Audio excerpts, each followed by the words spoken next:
So Cozy Earth has solved a marriage riddle we've struggled with for years because Mrs. Calm and I have different temperature preferences. But since we began sleeping under the heavenly softness of Cozy Earth bamboo sheets, we both have slept much better. Cozy Earth bamboo sheets and pajamas. They're luxurious, but they're also temperature regulating. So we're sleeping deeper and longer. And you can get 40% off with code CALM at cozyearth.com. Mrs. Calm was also a little jealous of my brushed bamboo pullover because it is ridiculously comfortable and it's stylish. I'm wearing it right now. So you can pair it with jeans and look great instead of frumpy. So I ordered her favorite color. I hung it on her side of the closet as a surprise. Major bonus points for me. Look, you have no idea how much joy clothes can bring when they are this comfortable. So visit cozyearth.com/calm. Use my exclusive code CALM for 40% off best-selling sheets, towels, pajamas, and more. And let Cozy Earth know you heard about them from the Calm Parenting Guy. It's cozyearth.com/calm with the code CALM for 40% off. Around this time of year, a lot of our kids kind of get stuck in school. They're tired, they shut down. So I encourage you to check out IXL to jumpstart your child's love for learning at IXL.com/Kirk. IXL is an online learning program that can be used by any student from K to 12, whether they're struggling in a particular subject or if you're homeschooling. IXL uses engaging video tutorials and positive learning games that teach your kids the way your kids learn best and to give your kids control over how they learn and what they learn about, because your kids can explore any topic in any grade level. And our kids thrive on positive feedback, and IXL consistently reinforces success. Make an impact on your child's learning. Get IXL now. Calm Parenting Podcast listeners get an exclusive 20% off an IXL membership when you sign up today at IXL.com/Kirk. So visit IXL.com/Kirk to get the most effective learning program at the best price. Parenting a strong-willed child is really difficult, and you know that. That's why you're listening to this podcast. You know what's even harder? Teaching a strong-willed child, right? Imagine you're a teacher and you've got 3 or 5 strong-willed kids in your classroom, and maybe throw on top of that kids with some learning differences, some learning disabilities, kids on the spectrum. That's hard, right? It's hard enough at home getting your child to follow like 1 or 2 simple directions, but imagine having to teach them all day long for like 6 hours in how to do that. So I have a lot of compassion for teachers. I know some of us have had some really bad experiences with teachers who crushed our child's spirit. We had that with Casey. We actually had to pull him out of a school because it had gotten so bad. It's not that Casey was innocent in all of it, but he was a kid. They were supposed to be grown professionals, but they just didn't have tools. But for the most part, I've trained a few 100,000 teachers in person across for the past couple decades, and what I usually find is these are people who love kids and they really want to help. They just don't have the tools. These are, I have so many teachers come up and say, I just didn't know this stuff. I didn't realize this is the way their brains worked or their heart worked.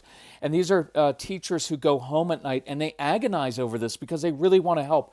They just don't know how. And that's no different than us as parents, right? How many of us as parents have done things the wrong way for our kids?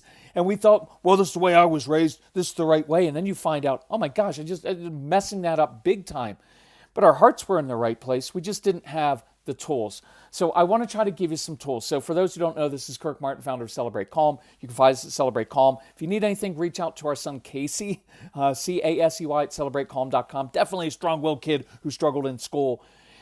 And he'll help you out. Just tell us what you're struggling with. We'll email back personally, and we can help you with this stuff. So I'm going to make this short and give you some very practical tools. But I was thinking about, think about this dilemma for a teacher. So I'm teaching. Now we're doing math.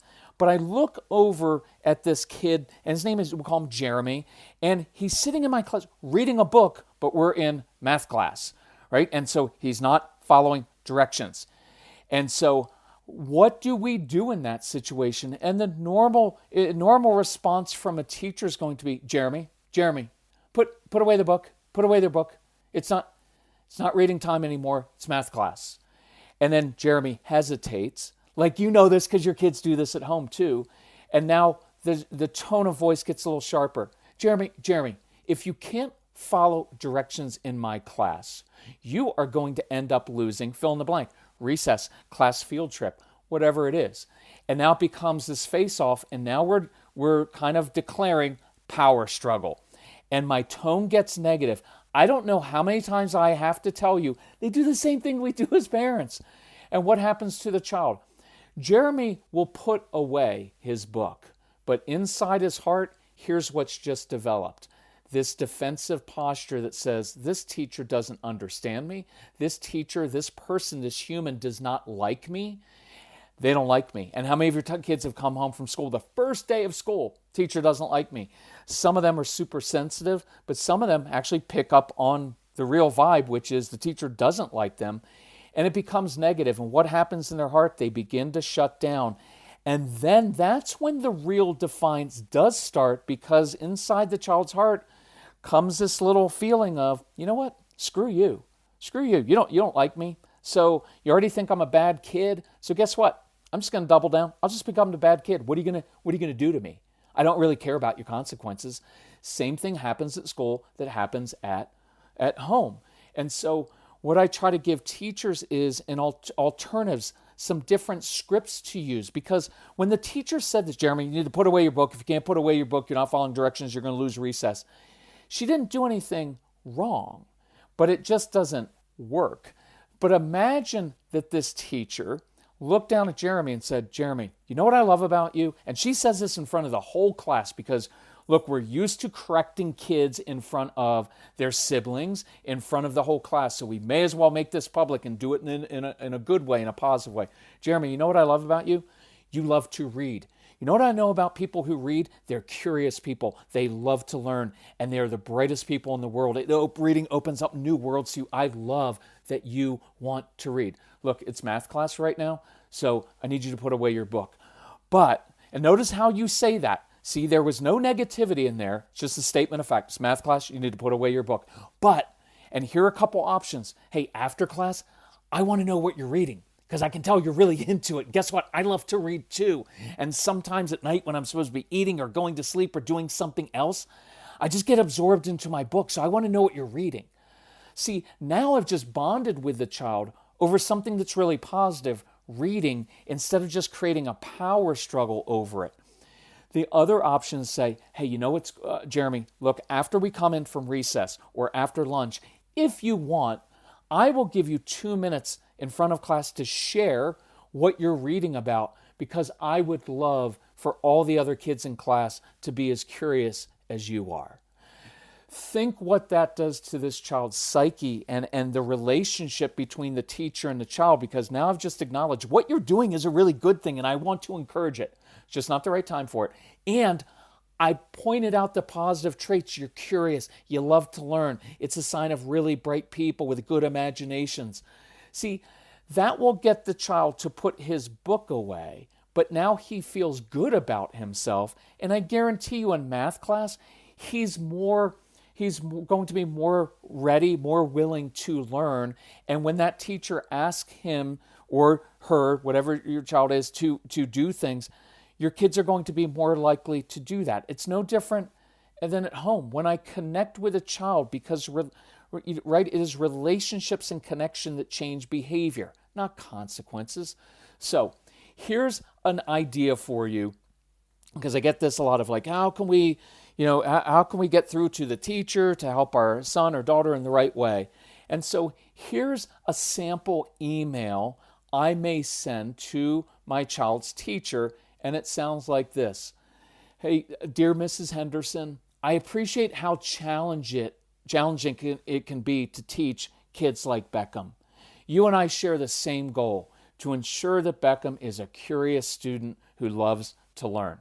By the way, that is my goal. I don't really care about getting all A's and all B's. I don't want to put on this pressure of like, you have to do your best at everything, because nobody does their best at everything, including you.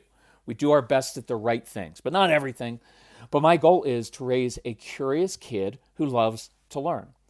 We've discovered that Beckham doesn't respond well to consequences or timeouts. He tends to shut down when he's overwhelmed or when things get negative, and he struggles when it feels like no one likes him. So our typical discipline tools are not working at home either. See, there's a good acknowledgement there of like, look, we're struggling, you're struggling, but here are some things we've learned. So, Mrs. Henderson, could we try something different for the next 2 weeks and see if we can make progress? I like that, phrasing it that way a lot. Can we try something different? It's not, you're doing it wrong, and unless you change. I'm not demanding, I'm asking. Can we try something different for the next 2 weeks? That's a defined period of time. That seems reasonable to me of, hey, we've been doing it at home and at school this way since the beginning of school year. We now have 4 months of evidence to recognize that what we're doing isn't working. So, could we try some different things for the next 2 weeks and see if we can make progress? And I like that phrasing as well, because we're not saying, see if we can get Beckham to stop misbehaving perfectly every day so he's on green. I'm not asking. I just want progress. So, could we give Beckham tools to succeed, affirm him for positive choices, and build his confidence? Here are some examples of tools that I think will help. And see, now I'm going to give some teachers, instead of saying, you know what, could you just do it differently? It's not working. It's ruining his confidence. He doesn't like school. Just do it differently. I'm not leaving the teacher alone here. I'm saying, here are some very specific concrete tools. Not being demeaning here either. It's what I encourage you to do, moms to do with husbands. Just saying, we need to change our entire parenting paradigm. I'm out. It's too big for me as a guy. But if you give me something specific to try for the next 2 weeks and I can try that, and then I can measure that and see if it works, oh, I like that. So here are 3 examples you could give your child's teacher. So Mrs. Calm told me yesterday, I wish I had begun drinking AG1 sooner. My stomach has felt so much calmer and I'm more regular. My AG1 in the morning provides some consistency I really crave. And that's one reason I love my AG1. It's an easy, healthy daily routine. No messes, no blenders. We put 1 scoop of AG1 into a bottle of water, shake it up, and start our day with 75 vitamins, probiotics, prebiotics, and whole food sourced ingredients. Check out a special offer at drinkag1.com/calm. Look, I've got more energy, better mental clarity, and AG1 supports my immune health. And that's why I've been partnering with AG1 for so long. Be an AG1 couple like us. AG1 is offering new subscribers a free $76 gift when you sign up. You'll get a welcome kit, a bottle of D3 and K2, and 5 free travel packs in your first box. So check out drinkag1.com/calm to get this offer. That's drinkag1.com/calm to start your day with a win. Here's one. Could you give Beckham a job to do every morning? It's doing something he's good at doing that makes him feel helpful and needed, because that will build his confidence, and it also helps with anxiety. And even saying to him, Beckham, I could really use your help moving those heavy books from the back of the room to my desk. See, that's a very specific thing that would actually work really well with our kids, because waking them up in the morning, if they know they have a specific job to do, the specificity counters anxiety. Giving them something they're good at doing is a change, because many of your kids just aren't good at doing school, not good at sitting all day, listening to someone talk, recalling information for a timed test. It's not one of their strengths. So the first thing I do as a teacher, actually, in my classroom would be that child who is most challenging, I'm going to find what he's naturally, or what she is naturally good at doing, and then I'm going to give them a job in that area. Why? Because now I'm just creating a success, right? That's perfect. Greatest success, build confidence, and now I get to say, hey, nice job, Beckham. That was really helpful. So, number 2 example. Hey, let's try this, Mrs. Henderson. Make things a challenge for Beckham. He tends to like that. And sometimes for some of your kids, they get bored, right? And then they just shut down and they get in trouble because when your kids get bored, because some of your kids have very quick minds and they'll get stuff very quickly, well, they're not going to sit there with their hands folded in their lap or on their desk waiting for everybody to catch up. They're going to get up and go around and talk to other people. And then guess what happens? Beckham, you need to sit down. Beckham, stop doing that. Beckham, stop, stop, stop. Instead, so Mrs. Henderson, could you do this? Hey, Beckham, the other kids are adding 2-digit numbers. Think you can add 3-digit numbers? And now I just gave him a challenge to do something. And by the way, parents, I would encourage you, take in a worksheet that you created that has 3-digit addition in it or whatever it is. Don't expect the teacher to have to create all this new stuff. You do that for him or her, right? And that's a nice thing of like, hey, I'll bring in some different worksheets. I've noticed at home, Beckham really loves doing X. He loves doing these crossword puzzles and different games. Could I bring in a couple worksheets so when he's done with his regular work, could you challenge him to do that? And even telling the teacher, say this, Beckham, bet you can't do X. Because you know what's implied in that? I actually believe you can do that. And I'm expecting more of you, but I'm expecting more of you in a way that is reasonable than that I think you can actually do so you feel good about yourself. And then the third piece of advice that I would give Mrs. Henderson, the teacher, is for the next 2 weeks, could you affirm him every time he makes a good choice? Because this will counterbalance the negatives. Catch him doing things well. Hey, that was a really good choice, Beckham. Proud of you. It's like sowing lots of seeds, short and sweet. And so now watch, I've just given the teacher 3 specific ideas. Okay, now as a teacher, I've got a lot going on. I got 25 kids in my class, and I can't do this for every one of them, but this mom and dad came to me and said, hey, here are 3 things. So that next day after I get this note, I'm like, Beckham, you know what? I could really use your help. By the way, your kids love that phrase. They love helping other adults, just not you as the parents. And so take advantage of that. Beckham, I could really use your help with this. Now I created a success. I gave him a very specific job doing something he's good at doing. That builds confidence. So now when I ask him to do something that's difficult for him, like a writing assignment, well, now he's doing it from a place of confidence and competence. After he does that job, I get to say, man, that was a really good job. Thank you. So I just started the day. Within the first 2 minutes of this kid walking into my class, I created connection, I created a success, and I praised him for something. And now while he's doing his work, I can say, I can give him a challenge. I can make it a little bit more difficult. Again, that's believing in him. And then I can end my note by saying, we're going to begin doing this at home as well. Again, can we try this for 2 weeks and see if we make some progress? We appreciate all that you do. I love that. I think that that's a great format to use because you're not mentioning 5 things. You're also not sending in, we just recently had testing done on our son and we'd like to send you the 38-page report. Teacher doesn't have time to read all of that. And by the way, they don't need the report anyway. What they're really looking for is, okay, what's actionable? What can I do differently? So here are a couple things that I do encourage you to do. Write those notes. Make it specific. I've had parents actually email me and say, hey, can you take a look at this and see if this is appropriate? And I will do that for people. I would, if you have it, listen to the ADHD University program because we give you dozens of examples of very practical scripts you can give teachers to use. And if you actually have that program in the Calm Parenting package, email us and give us the teacher's email address. We can share that, and you can share that directly with your child's teacher so they get to understand the child's brain. It's an awesome, awesome thing, and it's a fantastic program for your kids. If you want us to train your child's teachers and the school, we now have a new option. We always put this in up to schools reaching out to us, but now without traveling so much.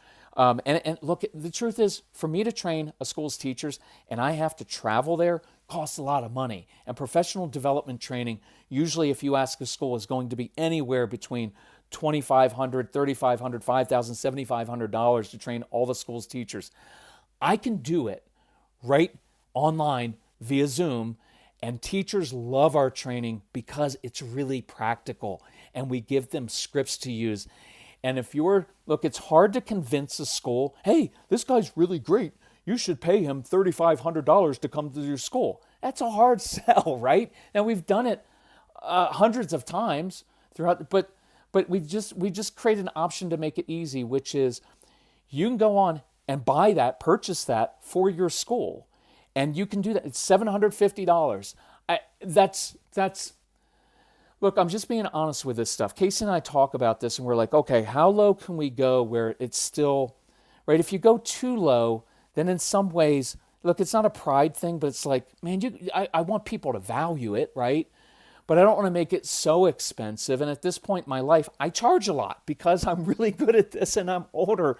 And so I can, and I value my time and expertise in that way. But we were like, well, $500, that's not value enough, especially when this training is worth a few $1,000s.